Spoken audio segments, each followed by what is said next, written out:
question? Oui, c'est Tamara. Salut, contente de te voir et de t'écouter, j'adore. Ouais, tout à l'heure, est-ce que c'est ok qu'on dise, tu sais, tu disais oui, nous sommes le Père et le Fils, nous sommes le Brahman et Atman, et en fait, ça revient au même de dire nous sommes l'acteur, l'auteur et l'observateur. C'est la même chose en fait. Oui, bah oui. De dire nous sommes le Père et le Fils, C'est et nous euh, sommes l'auteur et l'observateur. À la fois, parce que tout à l'heure, tu sais, dans ton exercice, tu nous posais est-ce que vous êtes l'auteur ou l'observateur? Et donc, du coup, en fait, là, après tout ce cheminement que tu nous as proposé, on peut dire, en analogie à je suis le Père, je suis le Fils, je suis l'auteur et je suis l'observateur. je C'est bien suis. ça? En fait, on peut dire, pour être juste, il faudrait dire j'apparais en tant que l'auteur et en tant que, qu'est-ce que tu as dit? Observateur? En tant que l'observateur et en tant que l'auteur, mais en réalité, je suis ni l'un ni l'autre. Ou alors les deux s'entremêlent, quoi. C'est deux façons de voir. Tu connais Nisargadatta Maharaj, je crois, hein, un petit peu. Il disait cette phrase extraordinaire, il disait quand je vois que je ne suis rien, alors je ne suis rien, c'est ici là, voilà, hein, j'essaye de, Ouais, voilà, nickel, c'est la, parfait. c'est la sagesse. Ici c'est la sagesse par là. Ça c'est être détaché. Ça c'est la voie en Inde, on appelle ça la voie de la connaissance. Le Jnana Yoga, J-N-A-N-A. L'investigation du soi de Ramana Maharshi. Revenir à je suis de Nisargadatta. Retourner l'attention de la Katha Upanishad, de la Kena Upanishad, etc. Le Neti Neti. Je ne suis pas ça, je suis ce par quoi tout est perçu.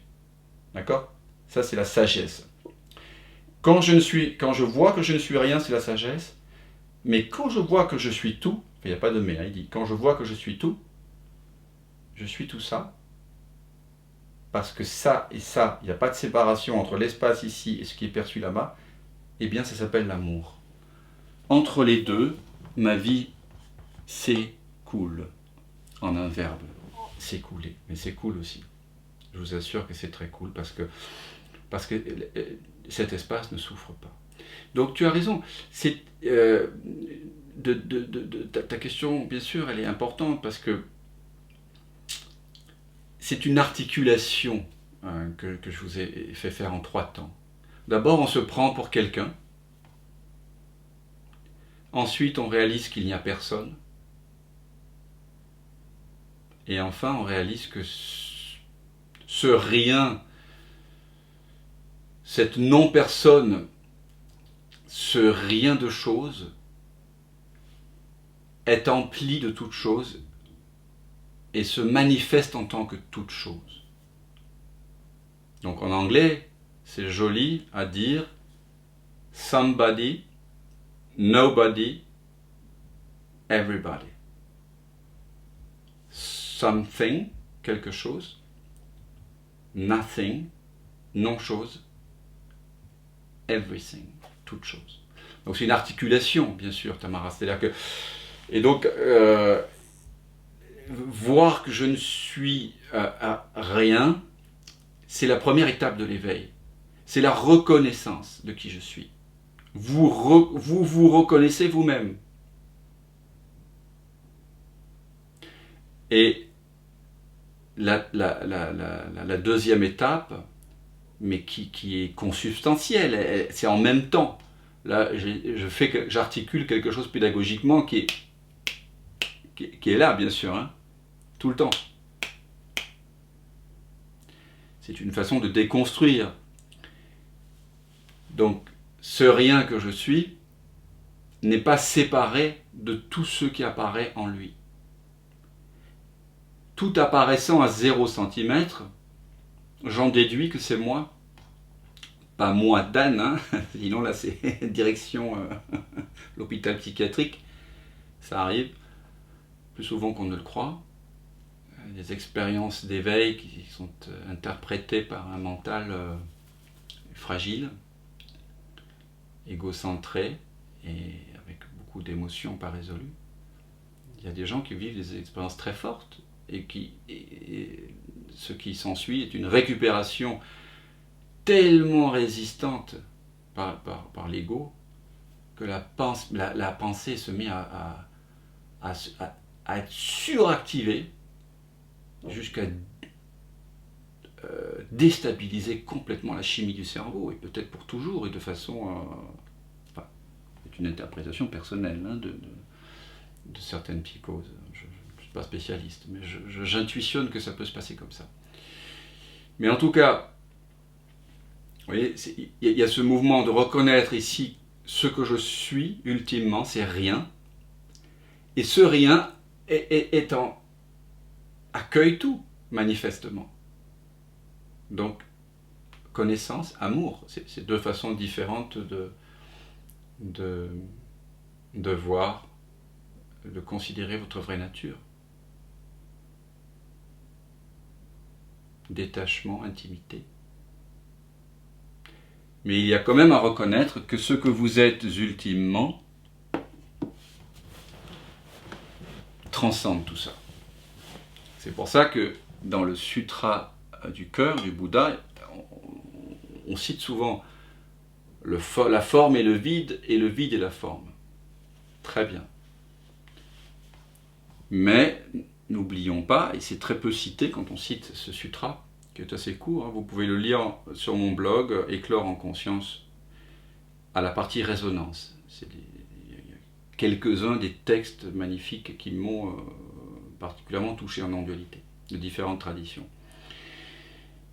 On oublie souvent qu'à la fin de ce texte, il est dit « Allez au-delà, allez au-delà, allez au-delà ». Tu vois ce que je veux dire, Tamara?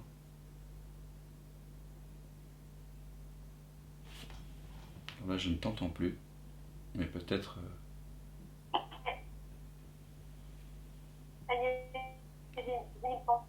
Je ne t'entends pas. Pourtant, je suis là, je crois. Oui, là, je t'entends. Ouais. Oui, non mais... Bon. Alors, je vais vous proposer une petite expérience, parce que j'aime bien les petites expériences. Et ça va faire participer à la fois l'attention, c'est un geste d'attention que je vais vous demander, et ça va faire participer le corps. Donc, vous allez mettre les mains en supination sur les cuisses, et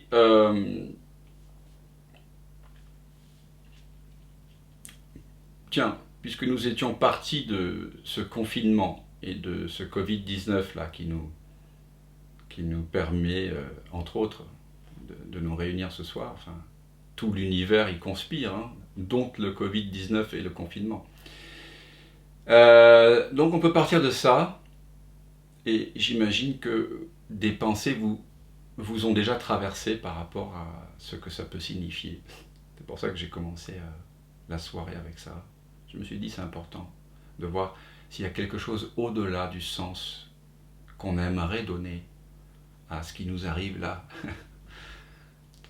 Nous, les humains, confinés ensemble, incroyable. Donc, je vous propose de mettre dans la paume de la main gauche tout ce qui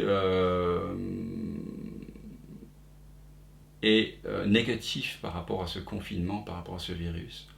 Et même, voilà, les peurs du déconfinement et de la suite des événements. S'il y a de telles choses, hein, en vous. Donc vous projetez dans la main gauche tout ce qui pourrait être négatif. L'idée que le confinement, le virus, bon, est une catastrophe, et je sais pas, sanitaire, économique, etc. Personnelle aussi. Voilà. Et que voilà, les humains, ils vont, de toute façon,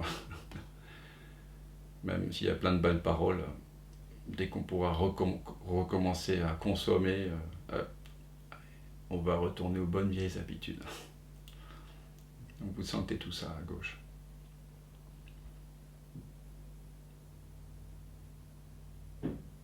Et puis à droite, vous mettez tout ce qui vous semble positif par rapport à cette crise, les prises de conscience, voilà, la possibilité pour Gaïa, hein, la Terre, de respirer, que peut-être ça va changer les comportements, tous les espoirs que cela peut fonder en termes de conscience, de fraternité, d'union entre les humains, de cessation des guerres, etc. Voilà.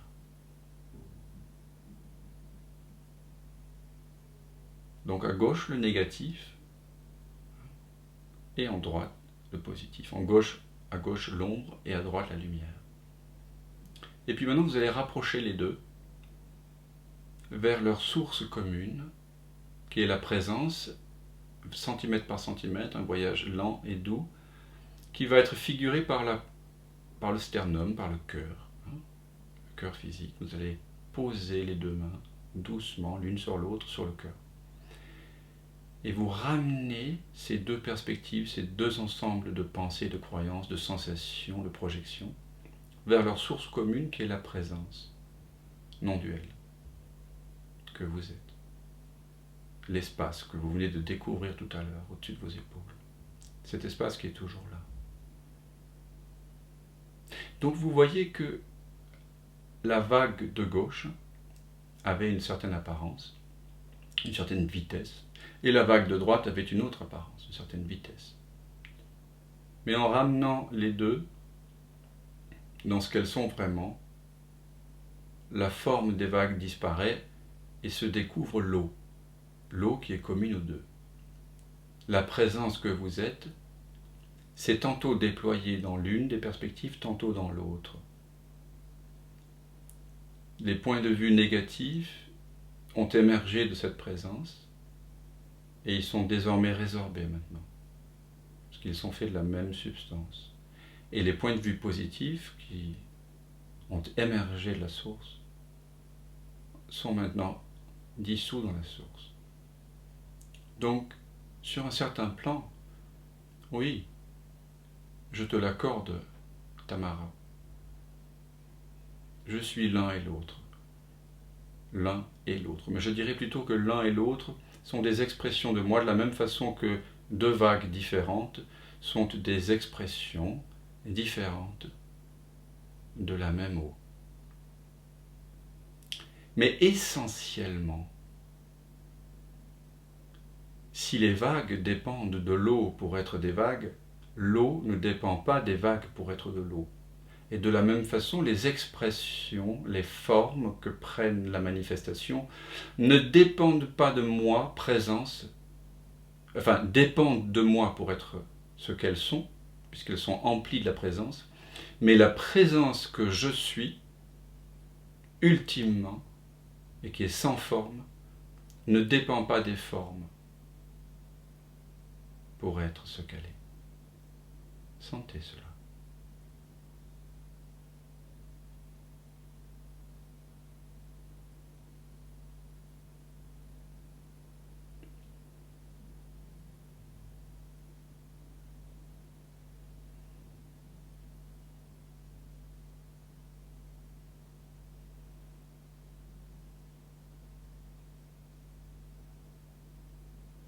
Vous êtes, je suis, et chacun peut dire cela, je suis le sans forme qui prend toute forme. Il n'y a aucune forme dans cette vie-ci, dans toutes les vies, dans tous les univers, qui ne soit pas une expression du sans forme que je suis.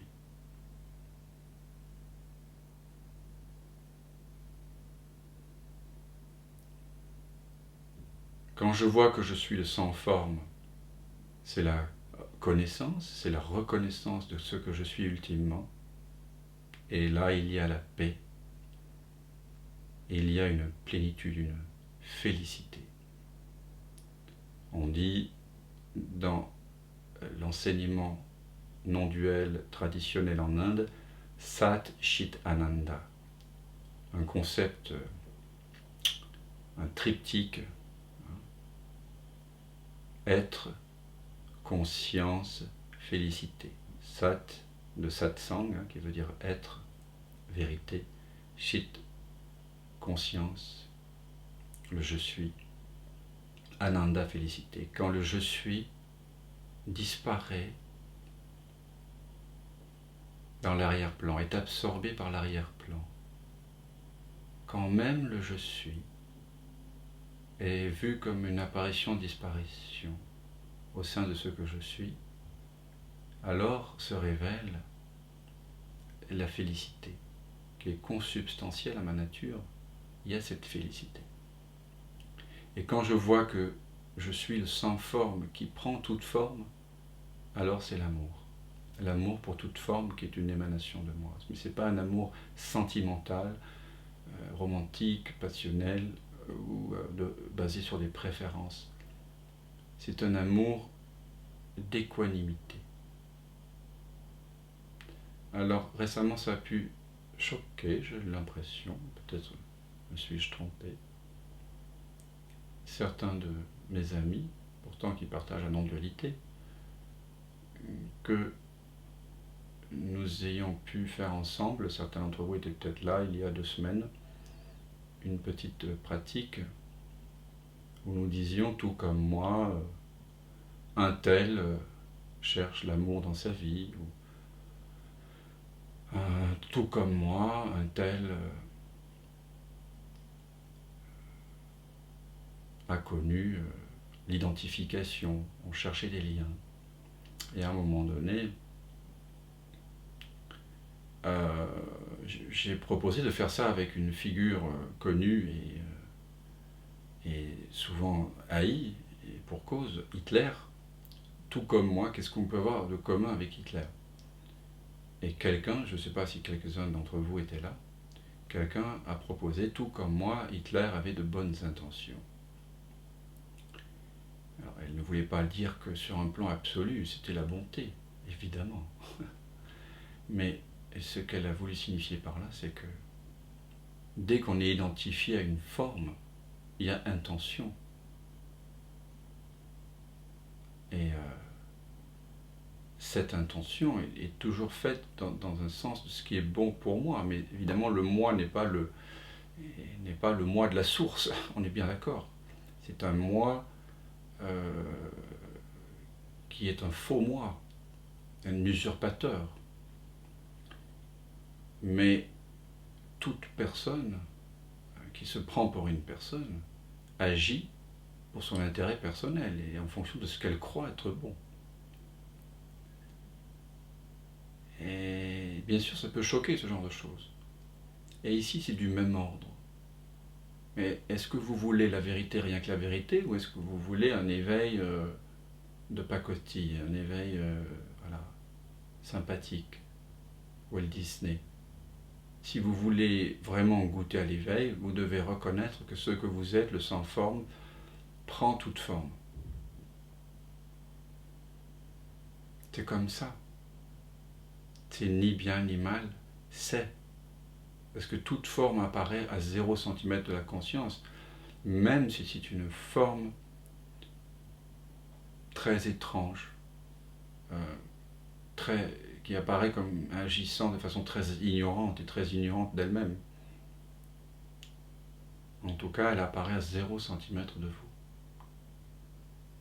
Et il n'y a que vous qui puissiez vous vivre comme étant l'ultime. Donc quand vous dites « je suis le sans forme qui prend toute forme » et que vous le réalisez, il y a une intimité avec tout ce qui est. Et c'est pour moi le sens profond de la parole de la Chandogya Upanishad, dont vous pouvez lire un extrait dans la partie résonance sur mon blog. Tu es cela, c'est une des quatre grandes sentences des Upanishads, qui signifie en réalité « je suis le sans forme qui prend toute forme ». Mais je suis essentiellement le sans forme. Je ne dépends pas de la forme pour être ce que je suis. Mais si je veux me reconnaître, donc faire semblant de m'oublier pour la joie de me reconnaître, alors je dois prendre une forme. Je dois créer un univers. Et il doit y avoir des êtres, un peu comme les humains, là, qui en tout cas sur cette terre semblent être les seuls à pouvoir ramener l'attention vers sa propre source. Peut-être y a-t-il plein d'autres dans l'univers, ne m'étonnerait pas. Mais en tout cas, c'est cette possibilité extraordinaire que nous avons. Et pour moi, c'est ça le sens de la vie. J'ai commencé par interroger la question que m'avait posée Olivier Vinet. C'était le sens que je donnais à la pandémie, au Covid-19, au confinement. Pour moi, c'est toujours le même sens qui se cherche. C'est la vie qui se cherche à se manifester au travers de chacun de nous. Et ça peut être la façon dont vous insulte votre voisin, ou dont votre époux ou votre épouse vous chérissent. Ça peut être la façon, ça peut être votre enfant qui est malade, ou votre enfant qui rigole de joie, ou ça peut être le Covid-19, qu'importe. Ça a toujours le même sens, de nous révéler que je suis ultimement le sans forme qui prend toute forme. Donc il n'y a pas un sens différent à ce qu'on vit là. La vie, dans tout ce qu'on vit, il nous est possible de réaliser que quoi qu'on vive, quelles que soient les expériences, quelles que soient les souffrances, les douleurs, la difficulté, tout ce qu'on vit, c'est exactement ce dont on a besoin pour réaliser ce qu'on vient de réaliser ensemble. Que tout s'exprime en tant que vous êtes à la fois l'un et l'autre, et ni l'un ni l'autre. Voilà, parce que ultimement, vous transcendez tout cela. Et là, il y a la liberté. Là, il y a une liberté qui dépasse tout entendement. Voilà. C'est ça que vous êtes, vraiment.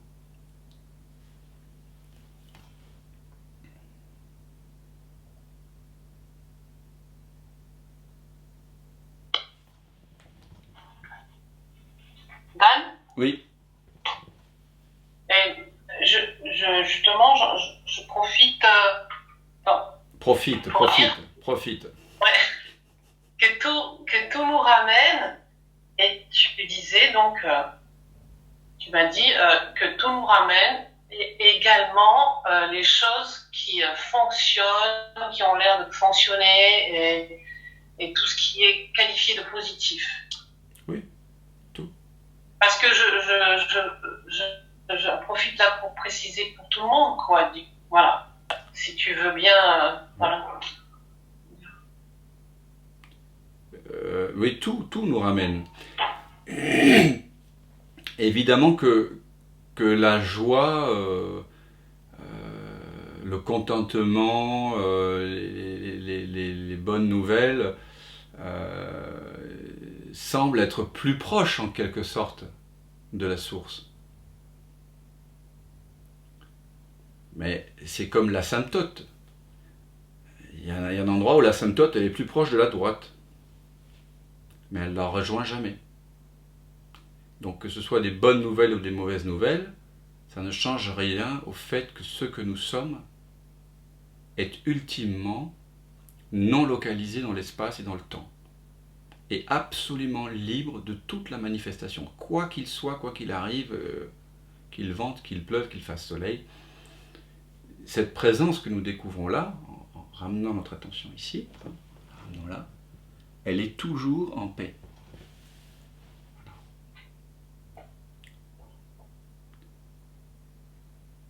Et si vous voulez être en paix avec le monde, réalisez que vous êtes la paix et faites venir petit à petit tout ce qui semble être de nature différente pour voir si c'est vrai. Il faut investiguer. Voilà, c'est le sens de l'investigation, de l'exploration. Se reconnaître comme l'accueil de tout ce qui est, Et après, voilà, reconnaître tout comme une expression de vous. Pour moi, c'est ça le sens de la non-dualité. C'est pas seulement reconnaître l'espace au-dessus de vos épaules. C'est reconnaître, je suis le sans forme qui prend toute forme. Je suis l'espace et je suis et reconnaître que cet espace n'est pas en opposition avec quoi que ce soit dans le monde. Ce qui ne signifie pas du tout que ce corps-ci ne va pas prendre les armes s'il y a une puissance fasciste qui essaie de prendre le pouvoir. Le corps fera ce qu'il a à faire. Hein.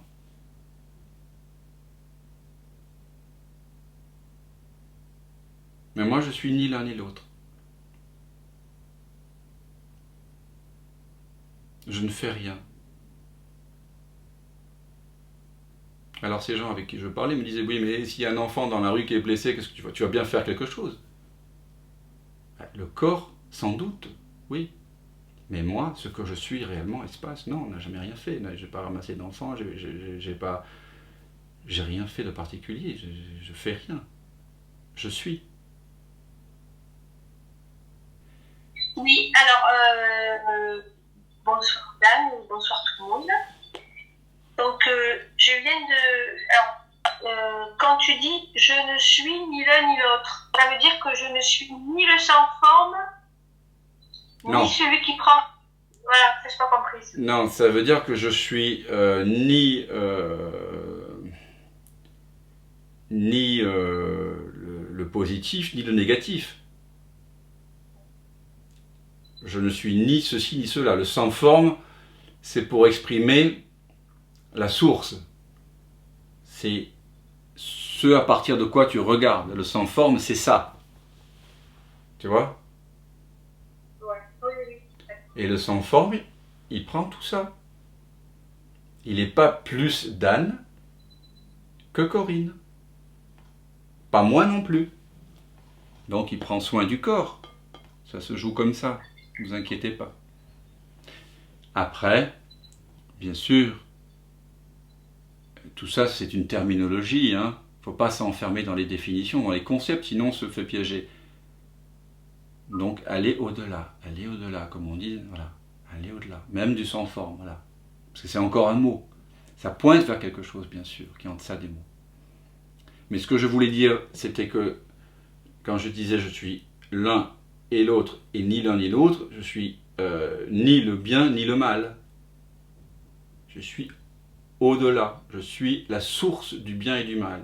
Je suis la source de tout ce qui surgit. En général, on ne veut pas accepter les deux paires de dualité. La dualité fonctionne par paire. On veut le bien, pas le mal. On veut ce qui me profite et pas ce qui ne me profite pas, personnellement. Hein. Mais on peut découvrir en soi un espace qui accueille tout. Et c'est ça que j'appelle le sans forme.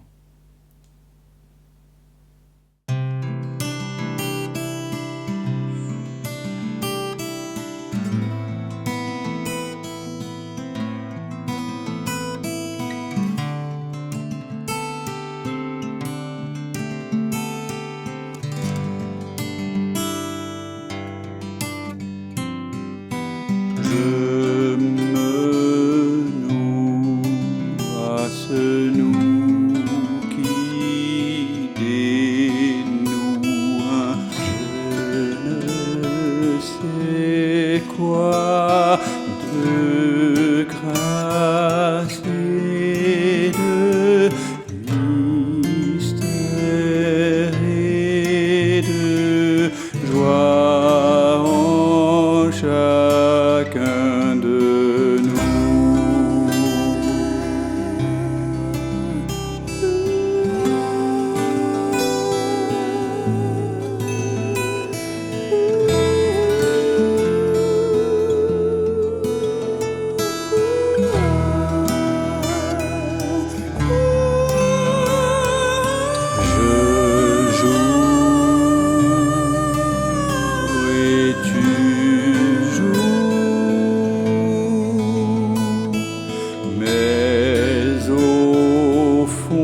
tout ce qui est là.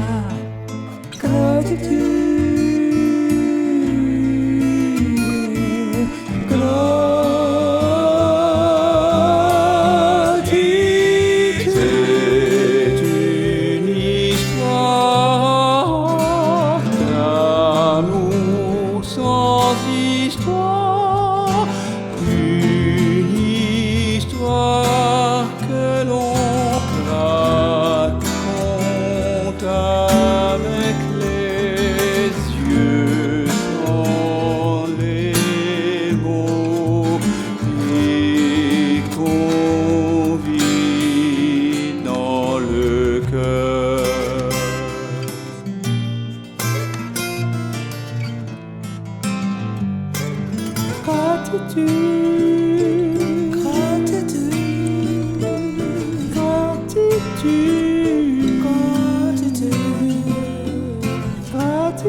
Pour tout ce qui est là, gratitude.